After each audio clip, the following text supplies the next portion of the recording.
எல்லோருக்கும் வணக்கம். நான் அனிதா பேசுகிறேன் யூகேலேருந்து. இன்றைக்கி வாய்ஸ் ஓவர் வீடியோ தான். ஏன்னா இன்றைக்கி வெயில் டிஸ்ட்ரிபியூஷனில் கொஞ்சம் பிஸியாக இருந்ததுனால என்னால் வீடியோ ஷூட் பண்ண முடியல. அதே மாதிரி இந்த வீடியோ பார்த்திங்கன்னா 2 மிராக்கிள், 2மே ஸ்டன்னிங் மிராக்கிள் ஆக்சுவலி. ஒன்று வந்து நான் இப்போ உங்களுக்கு நரேட் பண்ண போகிறேன். இன்னொன்று வந்து அந்த சப்ஸ்கிரைபரோட அவங்களோட வாய்ஸ் ஓவர்லேயே வந்துட்டு அவங்களோட வாய்ஸ் நோட்டை வந்துட்டு அப்படியே நான் ப்ளே பண்ணலாம் அப்படின்னு இருக்கேன். ஏன்னா அந்த ரியல் அந்த எமோஷன் வந்து எனக்கு அப்படியே கன்வே ஆன நல்லாயிருக்கும் அப்படின்னு சொல்லி தோணுச்சு. இப்போது மிராக்கிள் பார்த்தீங்க அப்படின்னா, நேற்று நான் ஒரு வீடியோ போட்டிருந்தேன் இல்லையா? வேல்மரல் தனி பாடல்கள் வந்து எப்படி 108 முறை பாராயணம் பண்ணுறது, 11 முறை பண்ணுறது, அதனோட எஃபெக்ட் எப்படி இருக்குது அப்படின்னு சொல்லி போட்டிருந்தேன் இல்லைங்களா? அதோட லைனில் தான் இதுவும் வருது. இந்த சகோதரி வந்து இவங்க இவங்க ஒரு இவங்க இவங்க ஹஸ்பண்டும் வந்துட்டு ஒரு பிஸ்னஸ் பண்ணுறாங்க. அந்த பிஸ்னஸில் வந்து நிறைய பார்ட்னர்ஸ் இருக்காங்க. ஸோ ஒரு ஸ்டேஜில் என்ன ஆகுது அப்படின்னா, பிஸ்னஸ் வந்து லாஸில் போகிறதுனால அதை வந்து வித்ட்ரா பண்ணிடலாம் அப்படின்னு சொல்லி முடிவு பண்ணுறாங்க. அப்போ அதில் வந்து ஒரு வண்டி தான், அந்த வண்டி பேஸ் பண்ணி தான் அந்த பிஸ்னஸ் வந்து பண்ணுறாங்க. ஒரு வெஹிக்கிள் ஆக்சுவலி. அப்போது அந்த வெஹிக்கிள் வந்து இவங்களே வாங்கலாம் அப்படிங்கிற மாதிரி ஒரு முடிவு பண்ணுறாங்க.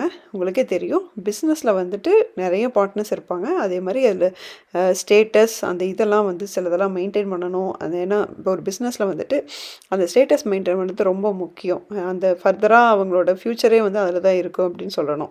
ஸோ இவங்க அந்த மாதிரி ஒரு கிரிட்டிக்கலான சூழ்நிலையில் என்ன பண்ணுறாங்க, அந்த பார்ட்னர்ஸ் கூட சேர்ந்து எல்லோரும் பிரேக் பண்ணும்போது அந்த வெஹிக்கிளை இவங்களே வாங்கலாம் அப்படின்னு சொல்லிட்டு ரொம்ப திங்க் பண்ணி ரொம்ப 2 பேரும் டிஸ்கஸ் பண்ணி ஒரு முடிவு பண்ணுறாங்க. ஹஸ்பண்ட் அண்ட் ஒய்ஃப் 2 பேரும் முடிவு பண்ணுறாங்க. அப்போ வந்து இவங்க வந்து நான் வாங்கிக்கிறேன் அப்படின்னு சொல்லி ஒரு டைமும் சொல்கிறாங்க. 15 நாள் டைம் சொல்கிறாங்க. அந்த 15 நாளுக்குள்ளே நீங்கள் பணத்தை கட்டி அதை வாங்கிக்கணும் அப்படிங்கிற மாதிரி ஒரு சூழ்நிலை வருது. இப்போது அவங்களுக்கு என்ன ஒரு மிகப்பெரிய இது அப்படின்னா, அந்த 15 நாளில் இவங்க ஒரு வேளை வாங்க முடியல அப்படின்னா, இவங்களுக்கு வந்து பயங்கரமான ஒரு ஒரு கௌரவ குறைச்சல், ஒரு அவமானம் மாதிரி ஒரு சூழ்நிலை வர்றதுக்கு நிறைய சான்ஸ் இருக்குது. இப்போது இவங்களுக்கு அந்த நெருக்கடி அதிகமாகிட்டே போகுது. இவங்க கையில் வந்து இவங்களுக்கு பல்காக ஒரு அமௌண்ட் தேவைப்படுது. ஒரு எக்ஸாம்பிளுக்கு நீங்கள் ஒரு 20 லட்சம் அப்படின்னு வச்சுக்கோங்க. 20 லட்ச ரூபா மதிப்பு ஒரு காசு தேவைப்படுது. 15 நாளில் ரெடி பண்ணணும். இவங்க கையில் இருக்கிறது பார்த்திங்கன்னா ரொம்ப ரொம்ப கம்மியான காசு தான் வச்சுருக்காங்க. 1 லட்ச ரூபா அது மாதிரி தான் வச்சுருக்காங்க. இப்போது இது எப்படி அரேஞ்ச் பண்ணுறது அப்படின்னு சொல்லிட்டு அவங்களுக்கு ஆல்ரெடி திங்க் பண்ணி தான் டிசைட் பண்ணியிருக்காங்க. இவங்க எங்கெல்லாம் அந்த சோர்ஸ் கிடைக்கும் அப்படின்னு நினச்சாங்களோ அங்கெல்லாம் வந்துட்டு அந்த சோர்ஸ் வந்து கிடைக்கல. அப்போ என்ன பண்ணுறாங்கன்னா, எங்கெல்லாம் வந்து புதுசாக வந்து கிடைக்கிறதுக்கு சான்ஸ் இருக்கோ அங்கெல்லாம் கேட்டு பார்க்கலான்னு கேட்டு பார்க்குறாங்க. நாள் நெருங்கிட்டே இருக்குது. எங்கேருந்தும் எந்த ஒரு அமௌண்ட்டும் வந்த மாதிரியே தெரியல. இப்படி இவங்க வந்து ரொம்ப ஒரு ஸ்ட்ரெஸ்ஸுக்கு உள்ளாகிறாங்க 2 பேருமே.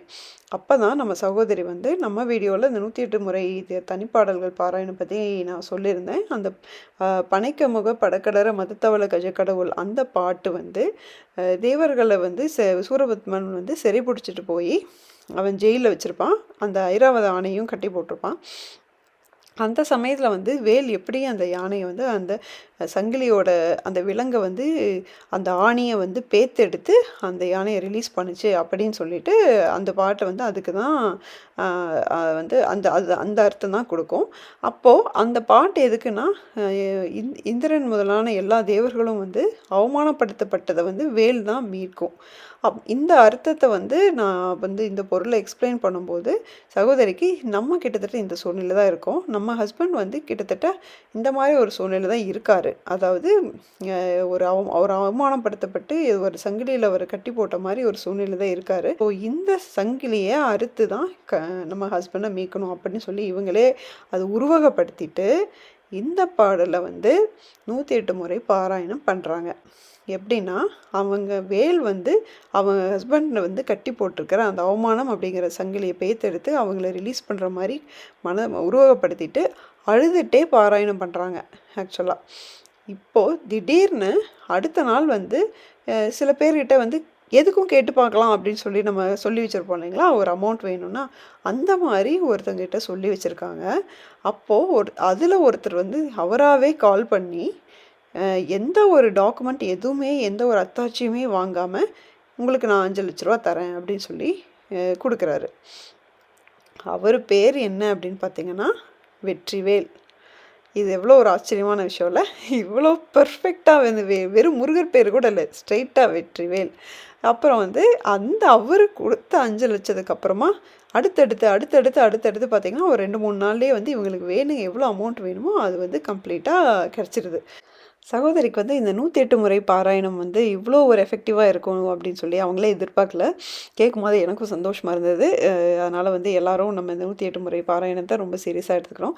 இப்போ அடுத்த மிராக்கிள் போகலாம். இந்த மிராக்கிள் பார்த்திங்கன்னா மெயினாக குழந்தை இல்லாதவங்க, குழந்தை சம்மந்தமான பிரச்சனை இருக்கிறவங்களுக்கு இது ரொம்ப ரொம்ப யூஸ்ஃபுல்லாக இருக்கும். அதே சமயமாக ஏதோ உடம்புல வீட்டில் நமக்கோ அல்லது நம்ம சுற்றி இருக்கிறவங்களுக்கோ ஃபேமிலி மெம்பர்ஸ்க்கு வந்து உடம்பு சரியில்லை அப்படின்னாலும் இந்த மிராக்கிள் வந்து உங்களுக்கு நல்ல உபயோகமாக இருக்கும் அப்படின்னு நினைக்கிறேன். ஏன்னா இது சப்ஸ்கிரைபரோட வாய்ஸில் சகோதரியோட வாய்ஸில் நான் அப்படியே போடுறேன். அதனால் வந்து அந்த எமோஷன் கரெக்டாக உங்களுக்கு அதே மாதிரி வரணும் அப்படின்னு சொல்லி நான் இதை அப்படியே போடலாம் அப்படின்னு முடிவு பண்ணியிருக்கேன். ஸோ இப்போது அவங்களோட வாய்ஸ் ஒர்க் போகலாம். வணக்கம் சிஸ்டர், நான் வந்து குன்றக்குடி தான். எங்கள் வீட்டுக்காரு போலீஸாக இருக்காங்க. ஆனால் எனக்கு யூட்ரஸில் ப்ராப்ளமாக இருந்துச்சு. சரி அது எல்லாம் ஐயோ டெஸ்ட் டியூப் எல்லாமே பண்ணிவிட்டு அது ஃபெயிலியர் ஆயிடுச்சு. சரி அப்புறம் அதோட விட்டுட்டோம். சரி வேணாம் அப்படின்னு சொல்லி விட்டாச்சு. அப்புறம் யதார்த்தமாக இப்போ பார்த்தா ஒரு தடவை யூடியூப் பார்க்கல ஒரு சித்தர் ஃபோட்டோ வந்துச்சு. அந்த சித்தர் ஃபோட்டோ கூட உங்களுக்கு நான் ஸ்க்ரீன்ஷாட் எடுத்துருந்தேன். அதை வந்து உங்களுக்கு நான் அனுப்பிவிட்றேன் சிஸ்டர். அது முருகன் எந்த எந்த ஏதோ ஒரு முருகனோட அந்த கோயிலில் உள்ள அந்த சித்தர் அப்படின்னு சொல்லி அந்த இதில் வந்துருந்துச்சு. அந்த சித்தரை பார்த்த உடனே எனக்கு வந்து என்னை அறியாமலே ஃபோனில் அழுகிறேன். தேமி அழுகிறேன். அந்த ஃபோட்டோவை பார்க்குறப்பெல்லாம் அந்த அழுகை வந்து எனக்கு சொல்லவே தெரியல. ரொம்ப அழுது என்னோட கண்ணெல்லாம் வீங்கிருச்சு. ஆனால் அவ்வளோ ஒரு அழுகை வந்துச்சு எனக்கு. அப்புறம் அழுகை வந்துட்டு சரி எதுக்கு இந்த ஃபோட்டோவை பார்த்துட்டு நம்மளுக்கு எதுக்கு இவ்வளோ அழுகை வருது எனக்கு ஒன்றுமே புரியல. அப்புறம் சரின்னுச்சு. ஆனால் ஒரு தடவை பழனிக்கு போயிட்டு போகர் சித்தர் சன்னதிக்கு போயிருக்கையில என்னை அறியாமல் இதே மாதிரி ஒரு அழுகை வந்துச்சு. அந்த போகர் சித்தர் அந்த சிவனை பார்க்குறப்ப அவ்வளோ ஒரு அழுகை. வெளியில் வாரேன் தேமி அழுதேன். அதை இப்போ சொல்லையில் கூட எனக்கு அந்த மாதிரி கண்ணு கலங்குது. அதே மாதிரி தான் இந்த சித்தர் ஃபோட்டோவை பார்த்த உடனே அவ்வளோ ஒரு அழுகை, எனக்கு தாங்க முடியாத அழுகையாக இருந்துச்சு. அப்புறம் அதோட விட்டுட்டேன். அப்புறம் பார்த்தா ஒரு நாள் 2 நாள்லையோ உங்களோட யூடியூப் சேனல் யதார்த்தமாக அதில் வந்துச்சு. அப்போ நீங்கள் சொன்னீங்க இப்படி வேல்மாறல் படிங்க அப்படின்னு சொல்லிட்டு சொல்லவும் அப்புறமா சரி அப்போ நம்ம வேல்மாறல் எனக்கா என்னமோ தெரில அது ஒரு நம்பிக்கை மாதிரி வந்துச்சு. அப்புறம் நான் முருகன் கோயிலுக்கு, நான் குன்றக்குடியில் தானே இருக்கேன், முருகன் கோயிலுக்கு போயிருந்தேன். போயிட்டு வரையிலே போகையிலே வேல் வாங்கிட்டு போயிட்டேன். போய் முருகன் பாதத்தில் வச்சுட்டு இங்கே எல்லாருமே அர்ச்சகர்லாம் தெரிஞ்சவங்க தானே உள்ளூர்னால, அதனால் வேலை வந்து பாதத்தில் வச்சு கொடுத்தாங்க. கீழே சிவன் பார்வதி சன்னதி இருக்குது, அங்கேயும் போய் இப்போ வச்சு எடுத்து வந்துட்டேன் வீட்டுக்கு. வரையிலே வேல்மாறல் புக்கும் கடையில் யதார்த்தமாக என் கண்ணில் படுது. அதையும் வாங்கிட்டு வந்துட்டு அன்னைக்கு தான் படிக்கிறேன். அந்த வேல்மாறலில் வந்து படிக்கிறேன். நாள் படிக்கிறேன். 2வது நாள் படிக்கல எங்கள் வீட்டில் ஒரு கிருஷ்ணர் படம் இருந்துச்சு. அந்த கிருஷ்ணர் படத்தில் என்னோட அந்த விளக்கு ஏற்றி வச்சுருக்கேன். அந்த வேல் அங்கே இருக்குது. அப்படியே அந்த தீப ஒளி வந்து அந்த கிருஷ்ணருக்கு அந்த தலைக்கு மேலே அழகாக வேல் மாதிரி வந்து நின்றுச்சு. அந்த குட்டி கிருஷ்ணரோட படத்துக்கு மேலே அப்படியே தத்ரூபமாக வேல் மாதிரி வந்து நின்றுச்சு. எனக்கு எந்திரிச்சு ஃபோட்டோ எடுக்கணும் அந்த மாதிரி எதுவுமே தோணலை. ஆனால் ஆச்சரியமாக இருந்துச்சு. அது அவ்வளோ அழகாக வந்து அந்த தங்கத்தில் வந்து வேலு அப்படியே நல்லா அந்த ஜெகஜோதியாக ஜொலிக்கிற மாதிரி வந்துட்டு அப்புறம் போயிடுச்சு. அந்த ஒரு இன்சிடெண்ட்டு அப்போ படிக்கல நடந்துச்சு. அப்போ என் ஹஸ்பண்ட் யதார்த்தமாக வந்துட்டு நம்ம எதுக்கும் இன்னொரு ரீசெக்கப் பண்ணி பார்க்கலாமா, எப்போ 10 வருஷத்துக்கு முன்னாடியே நாங்கள் டெஸ்ட் டியூப் பண்ணிட்டு ஃபெயிலியர் ஆயிடுச்சு. அவராக வந்து என்கிட்ட கேட்குறாரு நம்ம எதுக்கும் ஒரு ரீசெக்கப் பண்ணி பார்க்கலாமா அப்படின்னு சொல்லிட்டு.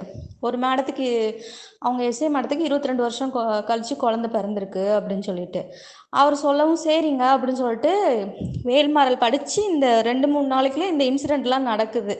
அப்போ சரிங்க நம்ம போவோம். எனக்கு உண்மையிலே சொல்கிறேன், எனக்கு நம்பிக்கையே இல்லை. ஏன்னா எனக்கு உள்ள ப்ராப்ளம் எனக்கு தான் தெரியும். எனக்கு நம்பிக்கையே இல்லை. நம்மளுக்கு ப்ராப்ளம் இருக்குது, என்னத்தை சரியாக போகுது, சரி அவரோட நம்பிக்கைக்காக போவோம் அப்படின்னு சொல்லிட்டு போகிறேன். செக் பண்ணி பார்க்குறாங்க, யூட்ரஸில் உள்ள எல்லாமே நார்மலாக இருக்குங்கிறாங்க. எனக்குன்னா அவ்வளோ ஒரு அழுகை வந்துருச்சு. நீங்கள் கன்ஃபார்மாக கன்சீவ் ஆயிடுவீங்க, உங்களுக்கு எல்லாமே நார்மலாக இருக்குது அப்படின்னு அந்த டாக்டர்மா சொல்கிறாங்க. இது என்ன எப்படி நடந்துச்சுன்னே எனக்கு தெரியலை. நீங்கள் இந்த மாதமே கன்சீவ் ஆகிறதுக்கு உங்களுக்கு 100% வாய்ப்பு இருக்குது. எல்லாமே எந்த பிரச்சனையுமே இல்லை. ஸ்கேன் பண்ணி பார்த்து அது பார்த்து இது பார்த்து எந்த பிரச்சனையுமே இல்லை அப்படின்னாங்க.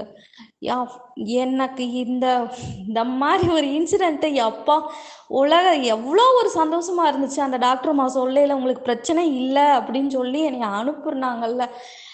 அப்போ இந்த முருகனோட வேல்மாறல் தான் நம்மளுக்கு இவ்வளோ அந்த வேலை நான் கையில் எடுத்துக்கிட்டே போயிட்டேன். ஹாஸ்பிட்டலுக்கு போயில நீ தான் எனக்கு துணைக்கு வரணும். மேடம் ஸ்கேன் பண்ணையில் நான் கையில் வேலை வச்சுருக்கேன். எல்லாமே அப்படியே என்னோடய நான் வேலை வச்சுருக்கேன். இன்னொன்று, இந்த ட்ரீட்மெண்ட்டோட நம்மளுக்கு குழந்தை வரணும், இல்லைன்னா என்னோட உயிர் அந்த முருகன் எடுத்துக்கிட்டோம் அப்படிங்கிற ஒரு இதில் தான் நான் போனேனே. இப்போ பார்த்தா மேடம் அவ்வளோ இதுவாக சொல்கிறாங்க, உங்களுக்கு கண்டிப்பாக கன்சீவ் ஆயிருங்க, உங்களுக்கு எந்த பிரச்சனையும் இல்லை அப்படிங்கிறாங்க. எனக்கு அவ்வளோ சந்தோஷம். இப்போயுமே நான் விடாமல் படிச்சிட்ருக்கேன், ட்ரீட்மெண்ட் போய்கிட்டுருக்கு. நான் என்ன நினச்சேன்னா, எனக்கு குழந்தை பிறந்ததுக்கப்புறம் நம்ம இதெல்லாம் சொல்லுவோம் அப்படின்னு நினச்சேன். இருந்தாலும் என்னைய மாதிரி இருக்கிறவங்க இதை பண்ணணும், இதை பண்ணணும், இந்த மாதிரி வரணும்.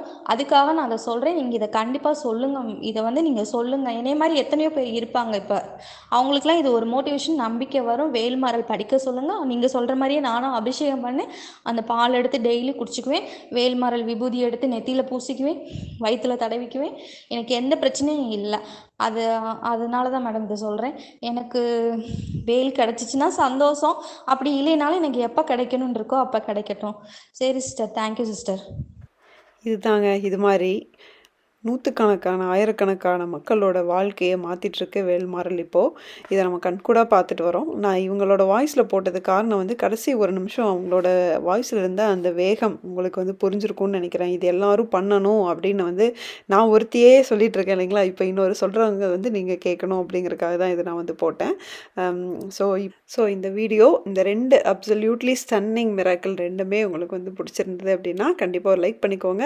சப்ஸ்கிரைப் பண்ணாதவங்க சப்ஸ்கிரைப் பண்ணிக்கோங்க. இது மாதிரி நிறைய கதைகள் நம்ம இன்னும் கேட்க வேண்டியது இருக்குது. அடுத்த வீடியோவில் மீட் பண்ணுற வரைக்கும் முருகா சரணம்.